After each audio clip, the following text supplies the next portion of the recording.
What's up guys, it's Bebe. Welcome back to my channel. Thank you for clicking on this video today. I have a cool one planned for you guys today. I was recently at my alumni event for my college program. Basically a big networking event where alumni and current students in the program get together, network, hear from keynote speakers. And when I was talking with a lot of kids who are currently in the undergrad program, one of the most common questions I got is, what are the pros and cons of working in the industry? What do you like and dislike about your job? A lot of things centered around that, and I've been wanting to talk more on my YouTube channel about my job and what I do for work. And I feel like this is a great video for people who are already subscribed, and maybe you're not subscribed and this is your first time being introduced to my channel. So I'm gonna talk all about the pros and cons of working in the business and what I've learned through my time. I'm still very young in my career and I acknowledge that, but I've definitely gained a lot of wisdom already along the way. Definitely subscribe if you're new. I make tons of content all about dance music specifically, and festivals and artist recommendations. My niche, my genre is all electronic, so I would love it if you stuck around. Just for some context, if you're new, I went to NYU for music business. I started interning in the industry in 2018, so almost 6 years ago. I first was at a digital marketing agency doing social media, and then I worked at a label doing A&R. So those were my two internships. And I graduated college in December of 2020, which was not the best time to graduate, if you know what I mean. But I got a job at the company I'm working at now in February 2021, so I've been there almost 3 years. I do talent buying now, but I started out in content creation and marketing, and I actually still freelance in that a bit, so I'll do social media management for events and festivals and other brands. Honestly, I don't limit myself to the music business on that side of things. And of course, I also have my YouTube channel, which has landed me really cool partnerships in the industry, so I treat this as part of my job as well, even though it's not exactly a 9-to-5. So that's a little bit about me. Let's get into the pros and cons. I'm gonna start with the cons because I want to end this video on a positive note, and I think that's the best way to do it. Starting off, the cons are the hours. The hours working in music are a little cray-cray, not just because you're working beyond 5 p.m. on a lot of nights, but also because if you're in live music like myself, the weekends are also a little hectic when you're going to shows all the time. So if you're staying out at shows, especially in electronic music where our shows will go till like 5 in the morning very often, it can really fuck up your sleep schedule, and it's a little bit tiring, and I've definitely had to learn to navigate that. But beyond just the 9-to-5 and the weekends, it's also when you're working with a lot of international teams, it can be tricky to get things moving at the pace they should be, if you know what I mean. Like by the time you send an email in the morning, their day is already over. When they send an email the next morning and you reply, it's the end of their day again. Like that kind of thing just gets really difficult to get things done quickly. Outside of that, and going back to kind of the crazy 9-to-5 late hours and weekend hours, work-life balance is the next con. It's extremely difficult to figure out, and for me it's been a big learning process. I would say in the second half of this year I have really prioritized this and been much more good at setting boundaries in what events I'm gonna go to and what hours I'm gonna be working during the day. But a lot of it is just not being able to see your friends that are not into music at all and your family as often as you'd like. I was always so bad at making plans with my friends like from college who are not into music at all, because a lot of my friends, like even though they don't work in the space, I will still see them at the shows because they are ravers, they love to go to these things, they love to support it.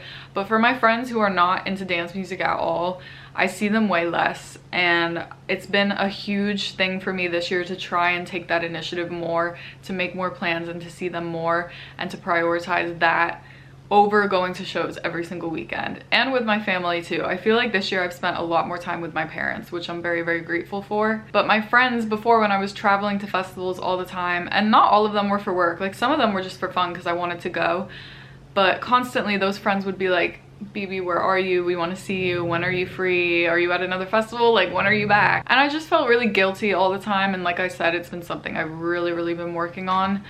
But it does get a little tricky when not all your friends are into this music and can come hang out with you at shows. Another thing with work-life balance is if you have hobbies outside of music that you're very passionate about, it gets very difficult to balance those as well. For example, my YouTube channel, even though like I said, I do treat this as part of my job and I do earn some income through it, not from the videos themselves, but from partnerships like through Insomniac and Lunchbox and Eargasm and all of those. I do earn money off of that and it contributes to my annual income.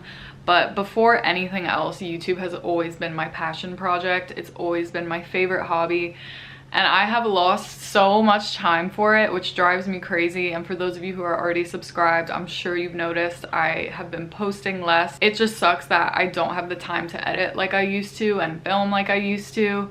And that's also been something I've had to figure out this year in terms of prioritizing time to edit and film and just get things up and get content going.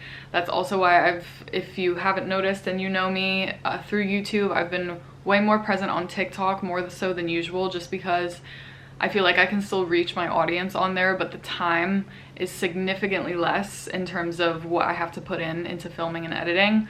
So definitely follow me on there if you haven't already, because I want to talk more about music on there as well. I have in the past. I've done lots of tips and tricks videos on TikTok. But yeah, YouTube, it just sucks. Like, I feel like I do not have nearly as much time to work on it anymore, and I've definitely been a little bit more absent, which makes me very upset because I love YouTube. And kind of tying into that as well, burnout. Burnout is a huge con in the industry. I have seen just about everyone I know who works in the space go through it at least once. Again, a lot of this depends on what facet of the industry you're in. So I think burnout is more so if you're working in live events and you're out every weekend at these things. I personally am someone who used to go to everything, every festival, every show, multiple nights a week, out till 5 a.m. And I have just found that as I've gotten a little bit older, and I know I'm not old, so don't come for me in the comments, okay? I know I'm 25, but as someone who's been going to shows for a very, very long time and now working in the industry for a bit, I have definitely had to figure out and navigate burnout. I have taken a huge step back from shows. I really don't go to shows much at all anymore. I'm way more focused on just my wellness and my mental health and my physical health. I'm very much in my wellness era right now. I know you're probably sick of hearing the in my blank era, but I truly am. Your girl's in the gym every morning. At least I try to be. I'm trying to be active every single day. I am drinking more water. I am taking my vitamins. I'm drinking less alcohol. The whole 9 yards, okay? And it's very hard to do that when you're also working in live music. And I have just found that the best thing for my health is to go to less shows and prioritize other things that fill up my cup. So whether that's, again, spending time with friends outside of the industry, going to work out, going out to fun restaurants and eating good food, spending more time with my boyfriend. Obviously, I'm very thankful that we live together starting this year because we were long distance before this, and if my job was as hectic as it is now and we were still long distance, I think I would be so stressed out all the time with the travel and stuff. I'm very thankful that we live together now and we spend a lot of time together now outside of shows, because obviously he raves too. We met through festivals, we met at a festival, but we're definitely both kind of in our prioritizing other things era. And maybe that just also comes with getting older, I'm sure it does, but after years of being out every single night, and especially after COVID, like feeling the need to go to everything when the pandemic ended, I'm definitely now at the, okay, let's take a step back and focus on other things that fill up my cup type beat. Another con, and again, this is more so live music only, but being around intoxicated people constantly. I am someone, like I said, I don't really drink much anymore. I still do, but really like not at all at the rate I used to, and especially at shows for work. So if you're at a show and let's say you're doing social media, like I was at a show this past summer where I was running an Instagram story for a brand, and there was one specific shot that I had to get of a certain artist at a certain time, and I'm up there and I'm about to get it, and these girls bump into me. They're so drunk, bump into me. One spills her entire drink all over me.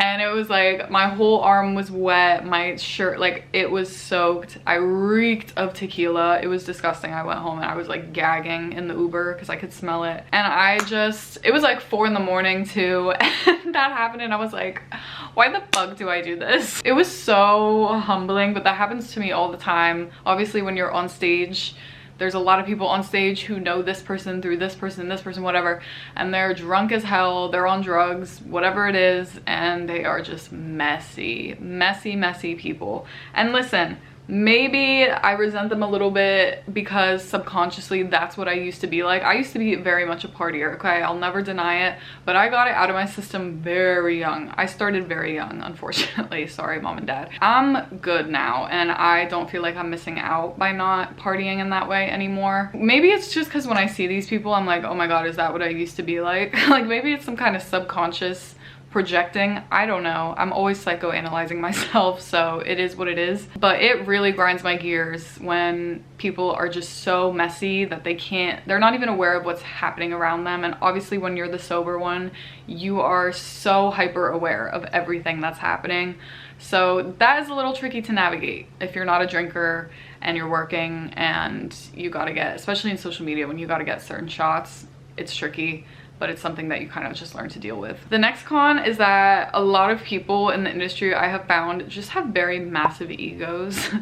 And your favorite artist might actually suck in real life as a person. I have met people who are so standoffish, so rude, and it's not just artists, it's also some agents, some managers, whatever it is. Some people just have an ego, and as someone who avoids that energy in her day-to-day life, when I run into it at work, it's just like, ugh, why? We're all in the same business. I don't care who you work for. I don't care what artist you are. Be kind. I'm someone who, if you're subscribed to my channel, you have probably seen in all my videos, I got the New York attitude, okay? I got the sass, I got the sarcasm. But at the end of the day, I would like to think that I'm a very kind person. I treat everyone with kindness. And a lot of people in the industry just don't share that same value. A lot of people operate on ego. And it is what it is. Like I said, you just have to learn how to navigate and steer clear of that kind of energy and not succumb to it and become someone who operates on ego. Because obviously it seems like a very glamorous industry from the outside, right? Like, ooh, you're on stage for this artist, or ooh, you know this person who knows this person, like, you know, whatever, okay? But there's a lot of people who kind of get sucked into that, I feel like, and just don't treat everyone with the same level of kindness that they should. So that's a little frustrating. A con that ties into this one that I didn't even talk about because it could be a whole separate video, but that is being a woman in a male-dominated industry. This applies to many industries, not just music, but it is very intimidating when everyone in positions above you are all men, and a lot of men in this space I have found just are very belittling and speak very condescendingly to women, and it's very upsetting and frustrating. I will say the longer that I work in this space, the more women that I'm seeing move up. By no means are we anywhere near where we need to be, but as a woman, if you're wanting to get into music, just know that you're going to have a much more difficult time than a man, unfortunately. But that's the world we live in, unfortunately. So that is a major con. Didn't want to bring it up in this video too much because, like I said, I could go on a whole tangent about it, but just so that you know, because this is a very important one. The last con I want to talk about, and I feel like most people know this, but we do not get paid enough, nearly enough. I would say the only people who get paid well, obviously if you're an executive, you're gonna get paid well, but maybe if you go like the brand partnerships, media sponsorships route, you'll get paid a little bit more, but for most of us, we are not paid well, okay? So don't go into this expecting that you're gonna make a wonderful living for yourself unless you're really trying to climb that corporate ladder at one of the big, whether it's a tech company or a major label, whatever it is. But just know when you're starting out, you will get paid pennies. And just to put it into context for you guys, like I said, I was at an alumni event for my program recently, and one part of the event was a live Q&A between my program director and one of the keynote speakers that they had. And this speaker was talking about their journey throughout the industry and how their first job out of college, they got paid 40 grand a year. And my program director, quite literally his response was, "Oh, so you were overpaid." And he's not kidding. I have seen some of the major labels offer entry-level positions in New York, mind you, for 36 grand a year. You cannot live in New York on 36 grand a year. It is insanity. And that's part of the reason I took the freelance route going out of college, because I was like, there's just no money to be made in most of these jobs. So I found it more profitable to work for myself and have multiple clients and tackle life that way. Don't expect to be making millions, because most of us are overworked and underpaid, and that is just the reality, unfortunately. Let's move into the pros. Obviously, I want to end this video on a positive note, and ultimately at the end of the day, I do love working in music, and these outweigh the cons to me. So let's just get into it. The first pro is having amazing coworkers who are just equally as passionate about music as you are. I still talk to so many of my old coworkers through whatever job it was on a very regular basis, because we are all just nerds, especially in dance music. We just nerd out all the time. In every group chat or every text that I have with any of these people, we're sharing demos, we're talking about cool announcements, new festivals, whatever it is. We're always geeking out over this stuff. It's such a shared passion, and I love that so much. And it's so nice to also have those close friendships when you're dealing with the chaos of the business, and especially working live events. And, you know, obviously you're gonna have a closer relationship with your coworker that you're at a 12-hour show with from sunset to sunrise than you are from just someone you sit next to at a desk from 9 to 5. It's way closer bonds. It's much more of a shared culture, and I feel like the culture is way more integrated that way than other jobs and industries. Like, you're seeing these people on weekends at events. You're not just seeing them during the week. Unless, for me, obviously I work remote, which I'll get into in a second, but sometimes you're staying up until ungodly hours together, and I just feel like there's a certain bond there. And just some of the people that I've worked with, I love so fucking much, and I still talk to all the time. Second pro, and obviously this is very dependent on your role, but for me, working remote. I love working remote. I truly believe it is one of the silver linings of the pandemic, because I just personally work so much better on my own, in my own space. I feel much more at peace, and I obviously get in-person time on the weekends at shows when I see people from my team. So I have a nice balance. You could almost consider it hybrid. Oftentimes, you know, also when certain coworkers are in New York, we'll go co-work together, whatever it is. But otherwise, I'm on my own. I can work from anywhere I want, and personally, I love that, because traveling is one of my passions, and I've been able to still travel and work at the same time. I've been able, you know, all I need is my laptop and my phone, and I can work from anywhere in the world. This is just what works best for me. I know people who love going into the office and working in person. I do see its benefits, especially if you're on a team where you have to be communicating constantly. However, just as someone who worked in offices during college, like throughout my jobs that I had in college, I just work better from home, and that's just the way my brain works. And I love that I have a job where I can be fully in that and not have to worry about being in an office. The next pro is pretty obvious for some people, but free tickets. I feel like this is a given. Honestly, probably a reason that a lot of people get into the industry when maybe they shouldn't. This is a big perk. I will say though, as the burnout creeps in, this gets less and less appealing. Obviously, I'm so grateful that I can get a ticket to just about any event that I want to.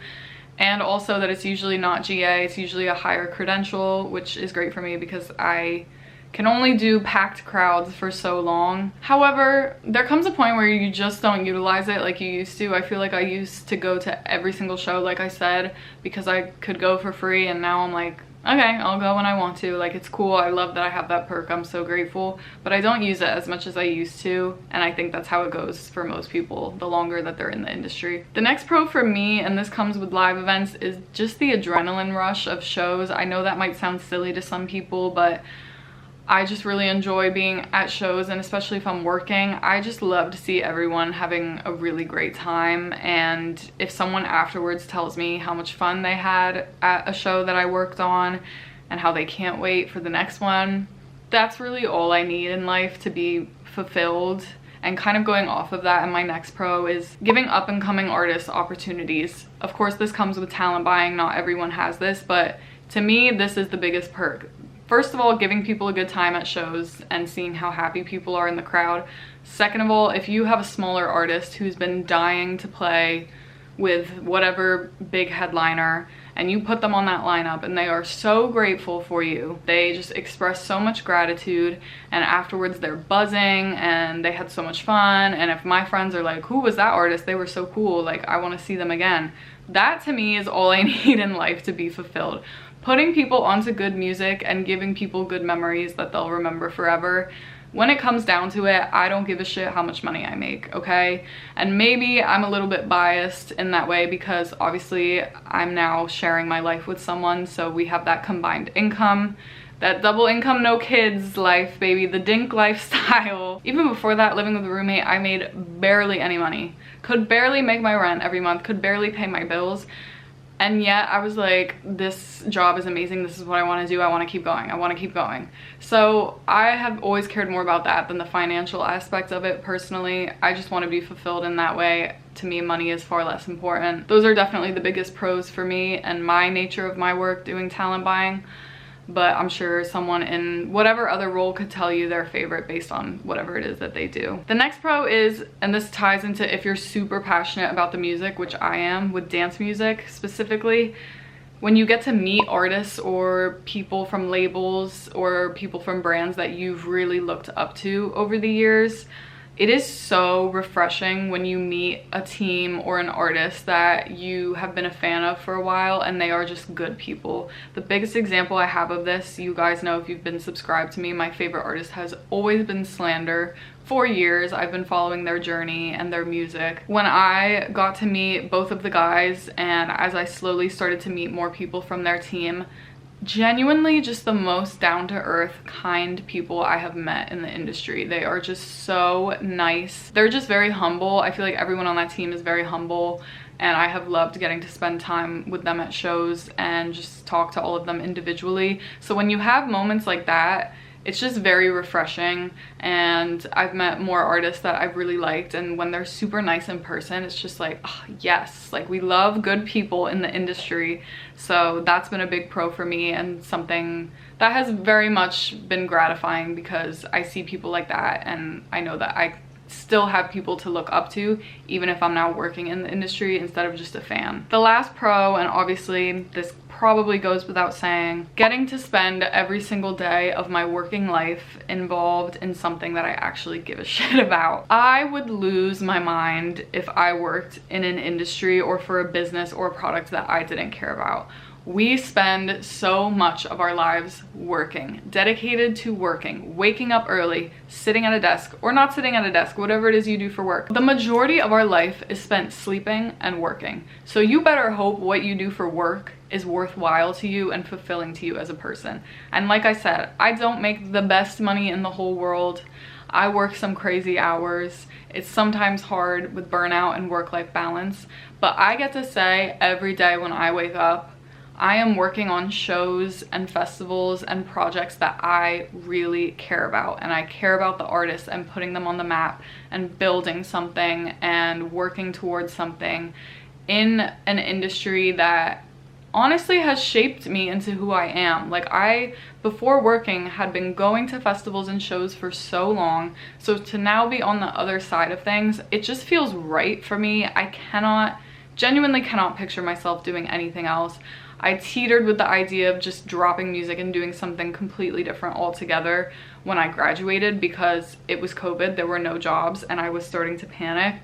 And I am just very thankful that I stuck to it even though I didn't make great money, and I followed my passion and I followed my heart because yes, it's very hard, but at the end of the day, I give a shit about what I do every single day, and I see so many people who are miserable with what they do for work and they can't stand it and it just ruins their life. At least I can say, even when it gets stressful, I work in my favorite genre of music.